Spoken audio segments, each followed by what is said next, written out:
பேரலை நேயர்களுக்கு வணக்கம். இன்றைய நேர்காணலில் அரசியல் விமர்சகர் திரு பலவேசம் அவர்கள் இருந்திருக்கிறார். அவரோட பேசலாம். வணக்கம். வணக்கம். கருத்து கணிப்பு முடிவுகள் வெளியாகி பெரிய பரபரப்பை ஏற்படுத்துச்சு. பெரும்பான்மையான நிறுவனங்கள் திமுக ஆட்சிக்கு வரும் அப்படின்னு சொல்லி பேசியிருந்தாங்க. இந்த நிலையில நேற்று அதிமுகவுடைய பொதுச் செயலாளர் எடப்பாடி பழனிசாமி அவர்கள் ஒரு அறிக்கை வெளியிட்டிருக்காரு. அதுல இந்த கருத்து கணிப்புல திமுக சூழ்ச்சியை ஏற்படுத்தியிருக்கு, தாங்கள் தான் ஜெயிக்க போறோம் அப்படிங்கிற கருத்தை உருவாக்கி தேர்தல் ரிசல்ட் அன்னைக்கு ஒரு மிகப்பெரிய பிரச்சனையை கொண்டு வரதுக்கு அங்கே வேலை பார்த்துட்டு இருக்காங்க அப்படிங்கிற வகையில் பேசியிருக்காரு. இதுக்கு உதாரணமாக இதுக்கு முன்னாடி ஜெயலலிதா அவர்கள் பேசியதும் சுட்டி காட்டி பேசியிருக்காரு. இவருடைய கருத்தை எப்படி புரிஞ்சுக்கிறீங்க? அதே போல் பல செய்திகளில் பார்க்குறோம், எடப்பாடி பழனிசாமி அவர்கள் எந்த ரிப்போர்ட் எடுத்துகிட்டு போனாலும் இல்லை நாம தான் ஜெயிப்போம் நம்பிக்கையாக இருக்கிறார் அப்படிங்கிற விஷயத்தையும் வெளிப்படுத்துறாங்க. எப்படி புரிஞ்சுக்கலாம்? முதல்ல இந்த கருத்து கணிப்பு விஷயத்துல திமுக பொய் சொல்ல வேண்டிய அவசியம் இல்லை. ஏன்னா இந்த கருத்து கணிப்புகள் எல்லாமே ஒரு சில நிறுவனங்கள் தான், தமிழ்நாட்டை சார்ந்த நிறுவனங்கள் கருத்து கணிப்பு எடுத்திருக்காங்க. மற்ற எல்லாருமே வட இந்திய ஊடகங்கள் தான் பெரும்பாலும் இந்த கருத்து கணிப்புகளை வெளியிட்டிருக்காங்க. வட இந்திய ஊடகத்தை சார்ந்தவர்கள் அதோட கிளை நிறுவனங்கள் தான் இந்த கருத்து கணிப்புகள் பெரும்பாலும் வெளியிட்டிருக்கிறாங்க. அதுல கிட்டத்தட்ட ஒரு 9 கருத்து கணிப்பு வந்திருக்கு. அதுல ஒரு 6 கருத்து கணிப்பு திமுக வெற்றி பெறும் அப்படின்ட்டு இருக்காங்க. ஒரு 3 பேர் அதிமுக வெற்றி பெறும் இருக்காங்க. ஒரு கருத்து கணிப்பு மட்டும் தாவேக ஆட்சி அமைக்கிறதுக்கான வாய்ப்பு இருக்கு அப்படின்னு சொல்லுங்க. பொதுவாக அந்த கருத்து கணிப்புகள் எல்லாமே நம்ம எப்படி பார்க்கணும்னா, சரி ஓகே அதுக்கு அந்த நாளைக்கான ஒரு என்டர்டைன்மெண்ட் அப்படின்னு தான் நம்ம கருத்து கணிப்புகளை பார்க்கணும். பொதுவாக அந்த எக்ஸிட் போல் கருத்து கணிப்புகள்லாம் எப்படி எடுக்கிறாங்க அப்படின்னா, அந்த ஓட்டு போட்டுட்டு வந்தவங்கள்ட்ட ஒரு கொஸ்டின் கேட்குறாங்க. அந்த கொஸ்டின் அடிப்படையில் சதவீதத்தின் அடிப்படையில் தான் அந்த சீட்ஸ் கொடுக்குறாங்க. அதாவது விகிதாச்சார அடிப்படையில் 30% தான் இத்தனை சீட்டு, 25% தான் இத்தனை சீட் அப்படின்னு விகிதாச்சார அடிப்படையில் தான் அந்த கருத்து கணிப்புகளுக்கான சீட்டே கொடுக்குறாங்க இந்த நிறுவனங்கள்லாம். ஸோ அந்த கருத்து கணிப்பை நம்ம ஒரு என்டர்டைன்மெண்ட்டாக எடுத்துக்கணும் அப்படின்னு தான் பார்க்கணும். இன்னொன்று எடப்பாடி பழனிசாமி அந்த அறிக்கையில் சொல்றாரு, 2011-16 தேர்தலில் இதே போல தான் கருத்து கணிப்பு திமுக ஆட்சி வரும்னு சொன்னது, ஆனால் அதிமுக ஆட்சி தான் வெற்றி பெற்றது அப்படின்னு சொல்றாரு. அவர் இன்னொரு அதுக்கடுத்து சொல்ற விஷயம் தான் ரொம்ப முக்கியமானது. இந்த கருத்து கணிப்புகளை வச்சு திமுக ரிசல்ட் அன்னைக்கு ஏதாவது கலவரம் பண்றதுக்கோ அதுல ஏதாவது மோசடி பண்றதுக்கோ வாய்ப்பு இருக்கு அப்படின்னு சொல்றாரு. அப்ப இதுக்கு முன்னாடி அவர் சுட்டி காட்டுற 2011-16 தேர்தல்கள்ல இப்படிதான் மோசடி பண்ணாங்களா அதிமுக அப்படிங்கிற ஒரு கேள்வி நமக்கு எழுது. அதே போல தொடர்ச்சியா 3 முறையா ஒன்றியத்துல இவங்க கூட கூட்டணியில இருக்கிற பாஜக தான் ஆட்சி அமைக்கிறாங்க. ஒவ்வொரு கருத்து கணிப்பின் போதும் அவங்க தான் வெற்றி பெறுவாங்க அப்படின்னு எல்லா கருத்து கணிப்புமே சொல்லிச்சு. லாஸ்ட் டைம் இப்போ இந்த விஜய்க்காக ஒரு ஆக்சிஸ் மை இந்தியா ஒரு நிறுவனம் கொடுத்துருக்குறாங்கல்ல, விஜய் தான் வெற்றி பெறுவார். கடந்த முறை 400 சீட்டுகள் பாஜக வெற்றி பெறும்னு சொல்லும்போது அதுக்கான சீட் வரல, பெரும்பான்மை கூட வராதப்போ அந்த நிறுவனத்தின் தலைவர் லைவ்லேயே உட்காந்து அழுததை நம்ம பார்க்க முடியும், நம்ம கருத்து கணிப்பு பொய்யா போச்சு அப்படின்னு. ஸோ இதுக்கு முன்னாடி இந்த நடவடிக்கைகள்லையா எடப்பாடி பழனிசாமி இப்படிதான் நடந்திருக்கும் அப்படின்னு ஒத்துக்கிறாரா அப்படின்னு அவரையே அவர் கேட்டுக்கிற வேண்டியதான். முழுக்க இந்த திமுக பண்ண வேண்டிய வேலை அவசியம் இல்லை அப்படிங்கிறதா. திமுகவும் என்ன சொல்றாங்க அப்படின்னா, நாங்களும் இந்த கருத்து கணிப்பை நம்பல, இந்த கருத்து கணிப்பை மீறி நாங்க வெற்றி பெறுவோம் அப்படின்னு அவங்களும் சொல்றாங்க. கருத்து கணிப்பு முடிவுகளை பார்க்கும்போது திமுக சொன்ன 200+ அப்படிங்கிற நம்பரை யாருமே எட்டவே இல்லை. பிரச்சாரத்துடைய ஆரம்பத்தில் 200+ அப்படின்னு சொல்லிட்டு இருந்தவங்க இப்போ அதனுடைய நிலைமை கொஞ்சம் கொஞ்சமா அப்படியே டைல்யூட் ஆகி ஒரு 140 அப்படிங்கிற ஒரு செக்யூரான இடத்துக்கு சேர்ந்துருக்குதா அப்படிங்கிற அதுதான் அந்த நம்பர் காட்டுதா அப்படின்ற ஒரு கேள்வி இருக்கு. எப்போதுமே 3வது அணி வர்றப்போ ஆளுங்கட்சிக்கான ஒரு அலை எப்போதுமே இருக்கும். ஆனா இந்த தேர்தலில் நம்ம கணிக்க முடியாததுக்கு காரணம் என்னன்னா, விஜய் அவர்கள் என்ன ஓட்டு வாங்குவாங்க, விஜய் அவர்களுக்கு எவ்வளவு மக்கள் செல்வாக்கு இருக்கு அப்படிங்கிற எதுவுமே நிரூபிக்காம புதுசா அவர் களத்துல போறாரு. ஸோ ஓட்டு போட்டவங்க எல்லாருமே நீங்க சும்மா சாதாரணமா கேட்டு யாருக்கு ஓட்டு போட்டீங்க அப்படின்னா, நான் விஜய்க்கு தான் ஓட்டு போட்டேன், டிவிக்கு தான் ஓட்டு போட்டேன் அப்படின்னு சொல்ற ஒரு நிலைமை இருக்கு. ஆனா நீங்க சொல்ற மாதிரி திமுக எந்த இடத்துலயுமே முதல்ல 200 அப்புறம் நாங்க குறைச்சிக்கிறோம் அப்படின்னு எந்த இடத்துலயுமே சொல்லலாம். கடைசி கூட்டம் வரைக்கும் முதலமைச்சர் அவர்கள் பேசும்போது 200க்கு மேல் வெல்வோம் அப்படின்னு தான் தொடர்ச்சியா சொல்றாங்க. இப்போ நம்பர்ஸ்ன்னு பார்க்கும்போது பொதுவா ஜென்ரலாவே எல்லாமே 140 150 தான் எல்லாமே சொல்றாங்க. அப்போ அதான் ரியாலிட்டியா இருக்குன்னு கேட்கறேன். இல்ல அது ரியாலிட்டி இல்லை. அதை நான் முதல்ல சொன்னேன், இந்த கருத்து கணிப்புல நம்ம நம்ப வேண்டாம், அது விகிதாச்சாரத்தின் அடிப்படையில் தான் அந்த கருத்து கணிப்பு சீட்ஸே கொடுக்குறாங்க அப்படிங்கிறது. திமுக உறுதியா நம்புறாங்க நாங்க 200 இடங்கள்ல வெல்வோம் அப்படின்னு. நான் என்ன சொல்றேன்னா, அவங்க சொல்றத மாதிரி ஒரு 160 180 இடங்கள் தாராளமாக வெல்வாங்க. திமுக தரும் தனிப்பெரும்பான்மையில ஆட்சி அமைக்கும் அப்படிங்கிறதுல எந்த மாற்றமும் இல்லை. விஜய்க்கான வாக்கு சதவீதம் அப்படின்னு பார்க்கும்போது எல்லாருமே ஆவரேஜா 13-18 இல்லை 18-20 அப்படிங்கிற வகையில் சொல்கிறத பார்க்க முடியுது. ஆக்சிஸ் மை இந்தியா தாவேக்காவுக்கு 98-120 சீட்டு பெறும்னு சொல்கிறாங்க, 35% ஓட்டுவாங்கன்றாங்க. திமுகவுமே 92-100 வரைக்கும் 35 அப்படிங்கிற விஷயம் சொல்கிறாங்க. நீங்கள் பார்த்ததில் பெரும்பான்மையாக அந்த பர்சன்டேஜும் அந்த சீட் ஷேரிங் மேட்ச் ஆகுதா? எது வந்து ப்ராமினெண்டா இருக்குன்னு பாக்குறீங்க? பெர்சன்டேஜும் சீட் சரிங்கும் எங்கேயுமே யார் கொடுத்ததுமே மேட்ச் ஆகல. ஓகே. இன்னொன்னு இவங்களோட ஆக்சஸ் மை இந்தியா கருத்து கணிப்பிலே வந்து அவங்க சில தகவல்லாம் கொடுத்துருக்காங்க. யார்கிட்ட கேட்டோம், எதன் அடிப்படையில் கேட்டோம், ஜாதி அடிப்படையில், மதத்தின் அடிப்படையில், இப்படி நிறைய கேட்டகரி கொடுத்துருக்காங்க. ஸோ நம்ம அது உள்ள போய் எல்லாத்தையுமே விரிவா பார்த்தோம் அப்படின்னா எதுவுமே எதுக்குமே மேட்ச் ஆகாம இருக்கு. 1 year 4%. ஆமா, எதுவுமே எதுக்குமே மேட்ச் ஆகாம இருக்கு. சும்மா ஏதோ கொடுத்தோம் அப்படிங்கிற பேருக்குல ஒரு அறிக்கை கொடுக்கலாம் அப்படின்னு. இன்னொன்னு லைவ்ல அந்த நிறுவனத்தின் தலைவர் லைவ்ல பேசும்போதே என்னங்க நீங்க 120 சீட்டு 90 சீட்டு கொடுக்குறீங்க அப்படின்னு கேட்டப்ப வேணா 70 குறைச்சிக்கிடுவோமே அப்படின்னு தான் லைவ்ல சொன்னார். ஸோ இந்த சாம்பிள்ஸ் நம்ம எப்படி எடுத்துக்கிறது, இது உண்மையை சொல்றாங்களா பொய் சொல்றாங்களா அப்படின்னு விஜயே நம்ப மாட்டார். என்னது நம்ம 120 ஜெயிப்போம் அப்படின்னு விஜயே நம்ப மாட்டார். விஜய்க்கான ஓட்டு சதவீதம் அப்படிங்கிறது 8% இருக்கலாம். அதையும் மீறி அவங்களுக்கு வாக்களிக்கிறாங்க, அதிகமான பெர்சன்டேஜ் விஜய்க்கு போகுது அப்படின்னா அது திமுகவுக்கான லாபம் தான். எந்த வகையில் அப்படி சொல்றீங்க? ஏன்னா தொடர்ச்சியா விஜய் வந்து எனக்கும் திமுகவுக்கு தான் போட்டி அப்படின்னு சொல்லிட்டே இருக்கிறாரு. அவர் அதிமுகவை மெயின் லைன்ல கொண்டு வரவே இல்லை. தொடர்ச்சியா அதிமுக ஓட்டை எடுக்கிறதுக்கான எல்லா வேலைகளையும் அவர் செஞ்சார். அண்ணாவை எடுத்தாரு, எம்ஜிஆர் எடுத்தாரு, ஜெயலலிதா எடுத்தாரு. அதிமுகவில் இருக்கக்கூடிய யாரெல்லாம் தன்னோட கட்சியில சேரணும்னு அதிமுக இருந்து விருப்பப்படுறாங்களோ அவங்களெல்லாம் தன்னோட கட்சியில சேர்த்துக்கிட்டாரு. தொடர்ச்சியா வெளியில இருந்து வந்த 106 பேருக்கு தன்னோட கட்சியில சீட்டு கொடுத்திருக்கிறாரு. முக்கியமா அதிமுக காரங்க அதுல நிறைய பேர் இருக்கிறாங்க. அதிமுக சீட்டு கிடைக்காதவங்க நிறைய பேர் இருக்கிறாங்க. இன்னொன்னு அதிமுகவோட பொதுச் செயலாளர் வந்து விஜயா நம்புனது, கரூர் சம்பவத்துல கூட அவர் மேல பழி சொல்லாதது, சட்டமன்றத்தில் அவருக்கு ஆதரவா பேசினது, பொதுக்கூட்டங்கள்ல கொடி அசைஞ்ச உடனே கூட்டணி சேர்ந்துரும் அப்படின்னு நம்புனது, இது எல்லாமே விஜய்க்கான ஒரு பாசிட்டிவா போயிருச்சு. அதிமுக வந்து தனக்கு பாசிட்டிவா இருக்கும்னு நினைச்ச ஒரு விஷயம் விஜய்க்கு பாசிட்டிவா போனதுனால. ஆனா லாஸ்ட் சமயத்துல எடப்பாடி பழனிசாமி அவர்கள் கண்டுக்காம போனவரெல்லாம் விமர்சனம் பண்ணி பேசியிருந்தாரு இல்லையா? ஆமா, அது கடைசி நேரத்துல அதாவது சாவ போற நேரத்துல தண்ணி கொடுத்து என்ன பிரயோஜனம்? அதுக்கு முன்னாடி காப்பாத்துறதுன்னா ஏதாவது ஒரு பிரயோஜனம் இருக்கும். சாவ போற நேரத்துல கொண்டு போய் பாலையோ தண்ணியோ ஊத்துறதுல எந்த பிரயோஜனமும் இல்லை. அதே மாதிரியும் விஜய் அவர்களும் கடைசி கூட்டத்துலதான் அதிமுகவை கடுமையா விமர்சிச்சு பேசினார். எடப்பாடி அதுக்கு பதிலே கொடுக்க முடியாதபடி அன்னைக்கு பிரச்சாரம் முடிஞ்சிச்சு. ஸோ இந்த அதிமுக என்னெல்லாம் தனக்கு பாசிட்டிவா இருக்கும்னு நினைச்சு விஜய்க்கு ஆதரவா பண்ணாங்களோ அது எல்லாமே விஜய்க்கு பாசிட்டிவா போயிடுச்சு. அதனால அதிமுக ஓட்டுகள் எல்லாமே விஜய்க்கு போனதா நம்ம பார்க்க முடியுது. இன்னொன்னு அதிமுக பாஜக கூட்டணி அப்படிங்கிறது வந்து களத்திலையும் தலைவர்கள் மத்தியிலையும் ஜெல்லாகவே இல்லை. நிறைய இடங்கள்ல பாஜகவை தவிர்த்து தான் அதிமுக பிரச்சாரம் பண்ணாங்க. அதிமுகவுக்கு ஆதரவா பாஜக தலைவர்கள் யாருமே பிரச்சாரம் பண்ணல. நயினார் நாகேந்திரனோ அண்ணாமலையோ இப்படி முன்னணியில் இருக்கக்கூடிய எந்த தலைவர்களுமே அதிமுக தலைவர்களுக்கு ஆதரவா பிரச்சாரம் பண்றது ரொம்ப குறைவா தான் இருந்தது. நயினார் நாகேந்திரன்லாம் சாத்தூருக்குள்ளே அடங்கிட்டார். வேற எங்கேயுமே அவர் பிரச்சாரம் பண்றதுக்கு போகவே இல்லை. அண்ணாமலை சில தொகுதிகளில் அவருக்கு இருக்கிற அந்த மேற்கு மண்டல பகுதிகளில் மட்டும் சில இடங்கள்ல வாக்கு சேகரிச்சது நம்ம பார்க்க முடியும். இப்படி அவங்க கூட்டணிக்குள்ள ஜெல் ஆகாதது, இன்னொன்று பாஜகவை அதிமுக காரர்களே அடிமட்ட தொண்டர்களே விரும்பாதது, இதெல்லாம் அதிமுகவுக்கு நெகட்டிவா போய் அந்த விஷயம் விஜய்க்கு பாசிட்டிவா இருந்ததுனால அவருக்கு வாக்குவங்க அதிகமா இருக்கும் அப்படின்னு நம்ம யூகிக்க முடியும். இந்த விஷயங்கள்லாம் சொல்றீங்களா? இப்போ எக்ஸ்டர்னல் ஃபேக்டர் வந்து விஜய்க்கான ஓட் பர்சன்டேஜ் கூட்டுது அப்படிங்கிறது.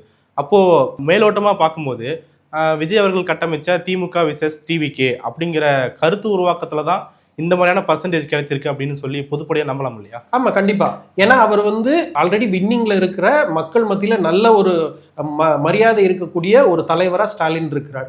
ஸோ அவர் என்ன பண்றாரு, ஸ்டாலின் அங்கிளுக்கும் எனக்கும் தான் போட்டி, இந்த விஜயா அந்த ஸ்டாலினா அப்படின்னு ஒரு கொஸ்டினை முன் வைக்கிறாரு. இதுக்கு முன்னாடி நம்ம பார்த்துருப்போம், ஜெயலலிதா வந்து மோடியா லேடியா அப்படின்னு ஒரு கொஸ்டினை முன் வச்சிருப்பாங்க. ஸோ அதே பேட்டர்னை விஜய் வந்து ஃபாலோ பண்றாரு. ஸ்டாலினா விஜயா அப்படின்னு ஃபாலோ பண்ணும்போது ஒருவேளை அதிமுக காரங்க இவர் வந்து ஸ்டாலினை எதிர்ப்பாரு போல, அதே மாதிரி தீய சக்தி அப்படிங்கிற ஒரு செய்தியும் அவர் சொல்றாரு விஜய். ஸோ அதனால அதிமுக காரங்க என்ன நினைக்கிறாங்க, இவங்க பாஜக கூட அதிமுக தலைவர்கள் கொஞ்சம் கொஞ்சமா போறாங்க, ஸோ திமுகவை எதிர்க்கக்கூடிய ஒரு வல்லமை ஒருவேளை விஜய்க்கு இருக்கலாம் அப்படின்னு அதிமுக கோர் ஓட்டு விஜய்க்கு போறதுக்கான வாய்ப்பு இருக்கிறதுனால தான் நம்ம விஜய்க்கு இவ்வளவு பெர்சன்டேஜ் கொடுக்குறோம். விஜய் அந்த திமுக தாவேகா ஆப்போசிட் அப்படிங்கிற ஒரு விஷயம் அந்த இடத்துல எடுபட்டு இருக்கிறது நம்ம பார்க்க முடியும். நீங்க வந்து திமுகவுக்கு 180 தாராளமாக சீட்டுகள் கிடைக்கும்னு சொல்றீங்க. ஆனால் பொதுவாக பார்க்கும்போது இந்த தேர்தல் ரொம்ப அமைதியாக நடந்து முடிஞ்சிருக்கு, கணிக்கவே முடியல அப்படிங்கிற கருத்துக்களை பல பத்திரிகையாளர்களும் சொல்கிறத பார்க்க முடியுது. இப்போ பொதுவாக மக்கள்கிட்ட இல்லை தெரிஞ்சவங்கிட்ட பேசும்போது அவங்க ரொம்ப ஒரு அன்சர்டனிட்டியை வந்து வெளிப்படுத்துறதை பார்க்க முடியுது. அதிமுக கூட எதிர்கட்சியாக வராமல் தாவேகா வந்துருமா அப்படின்லாம் சில பேர் கேள்வி கேட்குறாங்க. இந்த அன்சர்டனிட்டி எப்படி வருதுன்னு பார்க்குறீங்க? இப்போ ஒருவேளை அது வந்து திமுக ஸ்ட்ராங்காக இல்லை அப்படிங்கிற பார்வையை கொடுக்குதா? திமுக ஸ்ட்ராங்காக இல்லாமலாம் இல்லை. திமுக 234 தொகுதிகள்லையும் 75,000 பூத்துகளையும் ரொம்ப ஸ்ட்ராங்காக இருந்தாங்க. எலெக்ஷன் அன்னைக்கு அவங்க பண்ண வேலை, அதுக்கு முன்னாடி எலெக்ஷனுக்காக அவங்க பண்ண வேலை அப்படிங்கிறது ரொம்ப பெருசு. ஏன்னா ஒவ்வொரு வாக்கும் நமக்கு ரொம்ப முக்கியம் அப்படின்னு திமுக அந்த அளவுக்கு இறங்கி வேலை செஞ்சாங்க. திமுக வந்து அந்த அளவுக்கு ஸ்ட்ராங்காக களத்தில் இருந்தாங்க. தாவேகாவுக்கு ஏன் இவ்வளவு நம்ம கணிக்க முடியல, இந்த தேர்தலை கணிக்க முடியல அப்படின்னு நம்ம சொல்றோம் அப்படின்னா, நகர பகுதிகளில் தாவேகாவுக்கு அதிகமா வாக்கு போயிருக்கு அப்படின்னு ஒரு கருத்து சொல்லப்படுது. கிராமப்புறங்கள்ல அவ்வளவு இல்லை. ஆனா களத்துல என்ன இருந்தது அப்படின்னா, திமுக தாவேகான்னு களம் இல்லை. நகர்பகுதியில் மட்டும்தான் திமுக தாவேகா அப்படின்னு சில இடங்கள்ல இருந்தது. பெரும்பாலும் திமுக அதிமுக அப்படின்னா இன்னும் களத்துல இருக்கு. ஸோ அதனால எதிர்கட்சி தலைவரா விஜய் வந்துருவார் அப்படின்னு நம்ம யூகிக்க வேண்டிய அவசியம் இல்லை. அதிமுக தான் எதிர்கட்சி, எவ்வளவு சீட் வாங்குறாங்க அப்படிங்கிறதான் பிரச்சனைங்க. கருத்து கணிப்புகள் நீங்க ஜாலியாக எடுத்துக்கலாம், சீரியஸாக எடுத்து தேவையில்ல அப்படிங்கிற கருத்து சொல்லியிருக்கீங்க. ஆனா அதே சமயம் பார்க்கும்போது அந்த டேபிள்ஸ்ல பார்க்கும்போதே தாவேக்கா 3வது இடத்துல காலம் போடுறாங்க. ஆனா நாத்தாக்கா நாம் தமிழர் அப்படிங்கிற பேரே காணாதில்ல, அது வந்து அதரசில் சேர்த்துடுறாங்க. ஒரே ஒரு இடத்துல மட்டும் தான் நாத்தாக்கான்னு போட்டாங்க, அதுவும் 0ன்னு போட்டிருந்தாங்க. அப்போ விஜயின் வருகையால நாத்தாக்கா காணாம போகுதா, அதை தான் இந்த தேர்தல் கருத்து கணிப்புகள் உறுதிப்படுத்துதா அப்படிங்கிற கேள்வியும் இருக்குது. எப்படி பாக்குறீங்க? விஜய் வருகையால நாம் தமிழருக்கு பாதிப்பு இருக்குங்கிறது உண்மை. ஆனா அது வந்து நாம் தமிழரையே ஒழிக்கிற அளவுக்கு பாதிப்பு இருக்குமா அப்படின்னா இல்ல. 8% அவங்க இப்ப இருக்கிறாங்க. விஜய் வருகையால அவங்களுக்கு ஒரு 2% 3% வாக்கு வங்கி குறையறதுக்கான வாய்ப்பு இருக்கு. அது நம்ம ஒத்துக்க தான் வேணும். விஜய் இப்போ வர்றதுனால களத்துல இப்ப என்னென்னலாம் பேசுறாங்க, சோசியல் மீடியால பேசுறாங்க, எழுதுறாங்க, அவங்க கட்சிக்காரங்க என்னெல்லாம் பண்றாங்களோ இது அனைத்துமே நாம் தமிழர் களத்துக்கு வந்த போது இருந்தது. நாம் தமிழர் என்னெல்லாம் அந்த களத்துக்கு புதுசா வந்தப்போ அவங்க பண்ணாங்களோ அதே தான் இப்போ தாவேகாவும் பண்றாங்க. ஆனா தாவேகாவுக்கு இருக்கிற ஒரே ஒரு பிளஸ் பாயிண்ட் என்னன்னா, விஜய் அப்படிங்கிற ஒரு நடிகர். அந்த நடிகர் அப்படிங்கிற அந்த கரிஷ்மா இருக்கிறதுனால தான் இவ்வளோ பேர் அவரை வந்து நீங்கள் இப்போ சாதாரணமாக ஒருத்தங்கிட்ட ஓட்டு போட்டவங்களையோ இல்லை சாதாரண ஒரு பப்ளிக்கையோ போய் நீங்கள் பேசும்போது விஜய்க்கு ஏங்க ஓட்டு போடணும் அப்படின்னு நீங்கள் கேட்டிங்கன்னா, அவர் அழகா இருக்கிறாரு, நல்லா நடிக்கிறாரு, நல்லா டான்ஸ் ஆடுறாரு, வேற என்ன வேணும், பிடிக்கும், நல்ல படம் நடிக்கிறேன், எங்களுக்கு பிடிக்கும், அதனால நாங்க தாவேகாவுக்கு ஓட்டு போட்டோம் அப்படின்ற சொல்ற ஒரு மனநிலை இருக்கு. இது முழுக்க முழுக்க ஒரு ரசிகர் மனநிலை தான். கொஞ்ச காலத்துக்கு அப்புறம் அவங்க வந்து மாற ஆரம்பிப்பாங்க. நாம் தமிழருக்கு வந்தப்போ நீங்க ஒரு 18 வயசுல இருந்து 23 வயசு வரைக்கும் இருக்கிற இளைஞர் கூட நாம் தமிழர் ரொம்ப ஆர்வமா போய் அந்த கட்சியில சேர்ந்து நாம தான் அதை மாற்று அப்படின்னு நிறைய பேசுறத நம்ம கேட்டிருக்கோம். இன்னைக்கு அந்த இளைஞர்கள்லாம் ஒரு 25 வயசுக்கு மேல வர்றப்போ அவங்க இதெல்லாம் மற்ற இந்த திராவிட கட்சிகள் செஞ்சிருக்கிறாங்க, தமிழ்நாட்டு இவ்வளவு முன்னேறி இருக்கு, ஸோ நம்மளோட கருத்து தவறா இருக்கு, நம்ம புரிஞ்சுக்கிட்டு இந்த பக்கம் போகணும் அப்படின்னு வேற பக்கம் நகர்றாங்கல்ல. இதே இது விஜய் வந்து இப்போ ஒருவேளை இந்த தேர்தலில் நல்ல வாக்கு சதவீதம் வாங்கி ஒரு எதிர்கட்சியாவோ இல்லை கொஞ்சம் வாக்கு சதவீதம் வாங்கி ஓகே நல்லா செட்டில் ஆகிறாருன்னு வச்சுக்கோங்க, அவர் படம் நடிப்பாரா, அரசியலை தொடருவாரா அப்படின்னு நமக்கு தெரியாது. ஒருவேளை படம் நடிக்க போனார்னா அந்த ரசிகர் மனநிலை அப்படியே தொடரும். ஒருவேளை படம் நடிக்கல, எனக்கு வந்து ஒரு நல்ல வாக்கு வங்கி கிடைச்சிருக்கு, நான் வந்து அரசியலை தொடர்றேன் அப்படின்னா இந்த ரசிகர் மனநிலை அப்படியே அவரை விட்டு போயிடும். அரசியல் படுத்தப்பட்டவர்கள் மட்டும்தான் அவர் கூட சேர்றதுக்கு வாய்ப்பு இருக்கு. ஸோ அப்போ வந்து இந்த பெர்சன்டேஜ் அடுத்தடுத்த தேர்தல்களில் குறையும். விஜய் தன்னை நிலைநிறுத்திக்க போராட வேண்டியதா இருக்கும். இது வந்து ஒரு ரசிகர் மனநிலை, அவ்வளவுதான். முதல் முறையா ஒரு பெரிய நடிகர், நிறைய சம்பளம் வாங்குற நடிகர் வந்து அரசியலுக்கு வராரு, அவரை நம்ம ஃபாலோ பண்ணுவோம் அப்படிங்கிறது தான். சிரஞ்சீவி, பவன் கல்யாண் எப்படி ஒரு நமக்கு உதாரணமா இருக்கிறாங்களோ அதே மாதிரிதான் விஜய் வந்து ஒரு உதாரணம். இன்னைக்கு அவங்களோட நிலைமை என்னவா இருக்கோ அதுதான் நாளைக்கு விஜயோட நிலைமை. பொதுவாக பார்க்கும்போது இவங்க சொல்ற மாதிரி விஜய்க்கு ஒரு 10% மேல இல்லை 15% அப்படி நெருங்குச்சுன்னா அது வந்து முதல் முறையா அவர் வந்திருக்காரு, அதனால அவருக்கு ஓட்டு விழுந்திருக்கு, அதனால பர்சன்டேஜ் வந்திருக்கு அப்படின்னு புரிஞ்சுக்கலாமா? இல்லை வந்து அவர் வந்து ஒரு நல்ல ஸ்ட்ராங் ஃபோர்ஸாவே இருப்பாரு, அதனாலதான் மக்கள் நம்பி ஓட்டு போட்டிருக்காங்கன்னு நம்ம புரிஞ்சுக்கலாமா? ஸ்ட்ராங் ஃபோர்ஸா இருப்பாருன்னு யாருமே அவருக்கு ஓட்டு போடல. முதல்ல சொன்னதான் ரசிகர் மனநிலை தான் அவருக்கு ஓட்டு போட்டிருக்காங்க. எல்லாரும் கேட்கும் போது என்ன சொல்லியிருப்பாங்க அப்படின்னா, ஒரு மாற்றம் வரட்டுமே, அவர் வந்தா நல்லது தானே பண்ணுவார், அவர் வந்தா என்ன நல்லது பண்ணுவாரு அப்படின்னு நீங்க அடுத்த கொஸ்டின் கேட்டீங்க அப்படின்னா அவங்களுக்கு பதில் தெரியாது. அவர் வந்து வரட்டுமே பார்ப்போம் அப்படின்னு தான் சொல்லுவார். கொடுத்து பார்ப்போமே அப்படிங்கிற மேபி தான் இருக்கு. மேபி தான் இது எல்லா தேர்தல்களையும் 3வது ஒரு அணி வரும்போது இது இருக்கதான் செய்யும். விஜயகாந்த் அவர்கள் வரும்போது சொன்னதுதான், 2 திராவிட கட்சிகளுக்கு மாறா ஒரு கட்சி வருது, ஸோ நமக்கு அவர் வாய்ப்பு கொடுத்து பார்ப்போம். மக்கள் நல கூட்டணி வர்றப்போ அதான் வந்தது, ஜி.கே. மூப்பனார் வர்றப்போ அதான் வந்தது, வைகோ அவர்கள் வர்றப்போ அதான் வந்தது.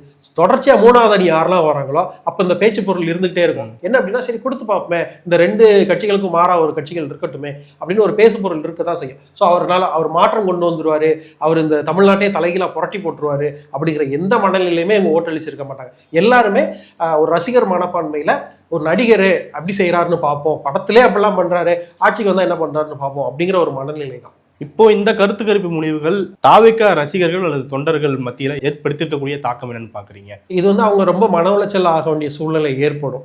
அந்த கருத்து கணிப்புகள் அந்த நம்ம சோசியல் மீடியால பார்க்கும்போது அவங்களோட ஆதரவாளர்கள், ரசிகர்கள், கட்சி சார்ந்தவங்க எல்லாமே இந்த ஆக்சிஸ் மை இந்தியா போல் வச்சு அவங்க கொஞ்சம் சந்தோஷம் அடைஞ்சிக்கிறாங்க.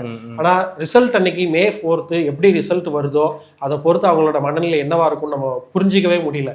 ஏன்னா இன்னைக்கு நிறைய சோசியல் மீடியால நிறைய பேர் அழுகிறத நம்ம பார்க்க முடியும். முடியுது. முன்னாடியே கண்டென்ட் தேடுறதை நம்ம பார்க்க முடியுது. சில இன்ஃப்ளூயன்சர்ஸ் வந்து இப்போவே கண்டென்ட் தேடுறாங்க. பரவாயில்லண்ணா, அடுத்த தேர்தலில் நம்ம பார்த்துக்கலாம், முதல் தேர்தலில் இவ்வளோ ஓட்டு சதவீதம் வாங்கிட்டே, இது பெரிய விஷயம் தான், 2 கட்சிகளுக்கு மாறா நீ வளர்ந்து வர்றேன்னா அப்படின்னு இப்போவே கண்டென்ட் தேட ஆரம்பிச்சிட்டாங்க. நீதிபதி கிருபாகரன் அவர்கள் சொன்னது போல நம்ம குழந்தைகளையும் வந்து பாதுகாக்க வேண்டிய சூழ்நிலை இருக்கு. இன்னொன்று, இந்த மாதிரி ரசிகர் மனநிலை கொண்டவங்க ரிசல்ட் அன்னைக்கு என்ன பண்ண போறாங்கன்னு நமக்கு கொஞ்சம் பயமாக தான் இருக்கு. தொண்டர்கள் அந்த மாதிரியான மனநிலை வெளிப்படுத்துறாங்க. ஆனால் விஜய் அவர்கள் பார்க்கும்போது நிர்வாகிகளை கூப்பிட்டு ஆலோசனை பண்றாரு. ஜெயிக்கிறவங்க அன்னைக்கு நைட்டே பனையூருக்கு வந்துருங்க அப்படிங்கிற விஷயத்த சொல்றாரு. அப்போ அவர் வந்து மோர் ப்ரிப்பேர்டா தானே இருக்கிறாரு இந்த சுச்சுவேஷன் எதிர்கொள்றதுக்கு. அதையும் அப்படி பாக்குறீங்க, ஜெயிக்கிறாங்க பனையூர் வந்துருங்க அப்படின்னு அவர் சொல்லும் போது வேற கட்சிக்கு போயிட்டாங்கன்னா நான் என்ன பண்றது அப்படின்னு கூட யோசிக்கலாம்ல. ஒருவேளை இவர் கம்மியான சீட்டு ஜெயிக்கிறாரு, மற்றவங்க அதிக சீட்டு ஜெயிக்கிறாங்க, ஒருவேளை தொங்கு சட்டமன்றம் வருதுன்னு அவர் யூகிக்கிறாருன்னு வச்சுக்கோங்களேன். தொங்கு சட்டமன்றம் வந்தா இவங்க வேற ஒருவேளை திமுகவோ அதிமுகவோ நம்ம எம்எல்ஏக்களை விலை கொடுத்து வாங்கிட போறாங்க அப்படின்னு ஒரு கற்பனைலாம் அவர் சொல்லியிருக்கிறாரு. வேற பக்கம் போயிட்டாதுக்கப்பா, நான் இருக்கிறேன், என்னை பாத்துக்குங்க அப்படிங்கிறதுக்காக அவர் வந்து பனையூர் எல்லாரும் வந்துருங்க அப்படின்னு சொல்லியிருக்கிறாரு. வேற ஒண்ணு தாவேக்காவை பற்றி ஹோலிஸ்டிக்காக தமிழ்நாடு முழுக்க பார்க்காம சில தொகுதி வாரியாகவே பார்க்கலாம். தொகுதி வாரியாக வந்து ஸ்கோர் பண்ணுவாங்க. குறிப்பாக சொல்லணும்னா கோபியில் வந்து செங்கோட்டையன் ஸ்கோர் பண்ணுவார், பெரம்பூரில் விஜய் ஸ்கோர் பண்ணுவார், காரைக்குடியில் பிரபு ஸ்கோர் பண்ணுவார்னு சொல்லி தனிப்பட்ட அதாவது வேட்பாளருடைய பலத்தை வச்சு சில கணக்குகளில் போடுறத பார்க்க முடியுது. பொதுவாக நம்ம தமிழ்நாட்டு தேர்தலை எடுத்துக்கிட்டோம் அப்படின்னாலே சின்னம் வேட்பாளர்களை அந்த மக்கள் வந்து ரொம்ப பார்ப்பாங்க. ஏன்னா இந்த வேட்பாளருக்கு நம்ம போட்டோம் அப்படின்னா நாளைக்கு ஒரு பிரச்சனைனா நம்ம அவருக்கு போய் நம்ம பேச முடியும், அவரை போய் நம்ம சந்திக்க முடியும் அப்படிங்கிற ஒரு விஷயம் வந்து நம்ம மக்கள் மனதில் எப்போதுமே இருக்கு. அதனால தான் ரெட்டலையும் சூரியனும் மாறி மாறி இந்த தேர்தலுக்கு வந்துட்டு இருக்கு. வேட்பாளரையும் பார்ப்பாங்க. தொடர்ச்சியாக சில வேட்பாளர்லாம் ஒரே தொகுதியில் நிறைய முறை ஜெயிச்சிருப்பாங்க. அத காரணங்கள் தான் வந்து இந்த நம்ம பர்டிகுலராக சில தொகுதிகள் நீங்கள் சொன்ன மாதிரி கோபிச்செட்டிப்பாளையம் தான் செங்கோட்டையன் ரெட்டலையிலேயே பல முறை ஜெயிச்ச ஒருத்தர். அவருக்கான ஒரு இண்டிவிஜுவல் அங்கே ஓட்டு வங்கி இருக்கு, சாதிய ஓட்டு வங்கி இருக்கு. இன்னொன்று நல்லா தெரிஞ்ச முகம், கோபிச்செட்டிப்பாளையத்தில் ஈரோட்டில் கொஞ்சம் தெரிஞ்ச முகமாக இருக்கிறாரு அப்படிங்கிற ஒரு விஷயம். அடுத்து காரைக்குடியில் நீங்கள் பிரபு சொன்னீங்கன்னா இன்னைக்கு சோசியல் மீடியாவில் அவர் ஒரு பெரிய ஆள் அப்படின்னு தான் நம்ம எடுத்துக்கணும். ஏன்னா எதுவாக இருந்தாலுமே ரீல்ஸ் மூலமாக மக்களை வந்து கரெக்ட் பண்ணுறாரு. ஸோ அந்த ஒரு விஷயம். அதுக்கப்புறம் பெரம்பூர் விஜய், திருச்சி கிழக்கில் விஜய், இந்த விஜய்க்கான ஒரு ஓட்டு. அப்புறம் ஜேசிடி பிரபாகரா இருக்கட்டும், விஎஸ் பாபுவா இருக்கட்டும், ராஜேஷா இருக்கட்டும், அப்புறம் இவர் இப்போ சமீபத்தில் இணைஞ்ச செல்வம், காங்கிரஸ்ல இருந்து இணைஞ்ச செல்வம், இப்படி சிலர் முக்கியமான நபர்களை எடுத்துக்கிட்டோம் அப்படின்னா. ஆனால் செல்வம் சேப்பாத்துல போட்டி சேப்பாக்கலாம் முக்கியமான சில நபர்கள் அவங்க கட்சியில இருந்து எடுத்துட்டோம் அப்படின்னா இந்த மாதிரி சில முக்கியமான நபர்கள் இருக்கிறாங்கல்ல, இவங்களுக்கு வந்து மக்கள்கிட்ட அதிகமா பரிச்சயம் இருக்குது. இப்போ ஜேசிடி பிரபாகர் அவர்லாம் முதலமைச்சர் ஸ்டாலினை எதிர்த்து போட்டி போட்டிருக்கிறாரு, உதயநிதி அவர்களை எதிர்த்து போட்டி போட்டிருக்கிறாரு. இப்படி நிறைய தொகுதிகளில் சென்னையிலேயே அவர் போட்டி போட்டிருக்கிறார் அப்படின்னு பார்ப்போம். ஜேசிடி பிரபாகர் வில்லிவாக்கத்துல நிறைய முறையில் ஜெயிச்சிருக்கிறாரு அப்படின்னு நிறைய இப்படி இந்த மாதிரி இண்டிவிஜுவல்ஸ்க்கான ஓட்டு வந்து எப்போதுமே கொஞ்சம் இருக்கும் எல்லா தொகுதியிலையுமே எல்லா கட்சியிலையுமே. ஸோ அந்த ஓட்டு அவங்க போகிறதுக்கான வாய்ப்பு இருக்குது. அதனால் அந்த தொகுதியில் கொஞ்சம் இழுபறி, கொஞ்சம் டைட் ஃபைட்டு அந்த மாதிரி போகிறதுக்கான வாய்ப்பு. இதில் எனக்கு ஒரு டவுட்டு நீண்ட காலமே இருந்துகிட்டே இருக்குது. இப்போ வந்து செங்கோட்டையன் வந்து அதிமுகவிலிருந்து இத்தனை வருடங்கள் ஓட்டு வாங்கியிருக்காரு. அவர் இந்த வருஷம் தாவேக்காக டக்குன்னு போயிட்டார். அப்படி இருக்கும்போது அவருக்கு பாரம்பரியமாக வாக்களிச்சுட்டு வந்த வாக்காளர்கள் அவர் எந்த கட்சியில் இருந்தா நம்ம அப்படி அவருக்கு ஓட்டு போகலான்னு சொல்லி முடிவு எடுப்பாங்களா, இல்லை அவர் கட்சி மாறிட்டாரு அப்படிங்கிற அந்த பாரம்பரிய வாக்குகள் அப்படியே தொடருமா வேற கட்சிக்கு போனா? அந்த கேள்வி இருந்துட்டே இருக்கு. இல்லை, ஒரு உதாரணம் சொல்லுவாங்க, எனக்கு அவர் பேர் சரியா தெரியல. அவர் வந்து அதிமுகல இருந்து உதயசூரியனுக்கு திமுகவுக்கு போயிட்டாரு. திமுகவுக்கு போயிட்டு அதே தொகுதியில் போட்டிட்டுறாரு. அங்கே போய் போட்டிட்டு ஓட்டு போட்டு வந்தவங்க ஒரு பாட்டியம்மாட்ட கேட்டுறாங்க, பாட்டியம்மா எனக்கு தானே ஓட்டு, உனக்கு தான்ப்பா ஓட்டு போட்டா ரெட்டலையில அப்படின்னு நம்ம சொல்றாங்க. ரைட். ஸோ அவருக்கு ஷாக்கா இருக்கு, என்னடா இது நம்ம உதயசூரியனுக்கு அவங்க ரெட்டலை ஓட்டு போட்டோம். ஸோ இந்த மனநிலை இருக்கத்தான் செய்யும். ஆனா அதே நேரத்துல தாவேக்காக்கு ஒரு பிளஸ் பாயிண்ட் நம்ம இந்த தேர்தலில் நம்ம பாக்குறது அவங்களோட சின்னம் அப்படின்னு. ஏன்னா விசில் சின்னம் அப்படிங்கிறது சோசியல் மீடியா மூலமா நிறைய இடங்கள்ல போய் சேர்ந்துருச்சு. ஸோ அப்படி சின்னம் வந்து அவங்க கொண்டு போறது ஈஸியா இருந்துச்சு. மற்ற சின்னங்கள் வந்து கொண்டு போறது கொஞ்சம் கஷ்டம். ஆனா நான் பார்க்கும்போது இப்போ பெரியவங்க கிட்ட கேட்டா உதயசூரியன் ரெட்டல்ன்றது ஈஸியாவே அவங்க கிட்ட தாட்டு வந்துருது. ஆனா விஜய் கட்சியான்னு கேட்கும்போது விஜயின் தான் பேர் வருதே தவிர விசில்ன்ற ஒரு விஷயம் வரலையோ அப்படிங்கிற பார்வை எனக்கு இருக்குது. அதுதான் நான் முதல்ல சொன்ன மாதிரி வேட்பாளர் முக்கியம், அவங்க ஒரு கரிஷ்மா முகம் முக்கியம். ஜெயலலிதா எம்ஜிஆர் இருந்த வரைக்கும் அதிமுக ஒரு முகமா இருந்தது, கலைஞர் இருந்த வரைக்கும் திமுக ஒரு முகமா இருந்தது, பிறகு ஸ்டாலின் அவர்கள் திமுகவின் முகமா மாறுறாரு.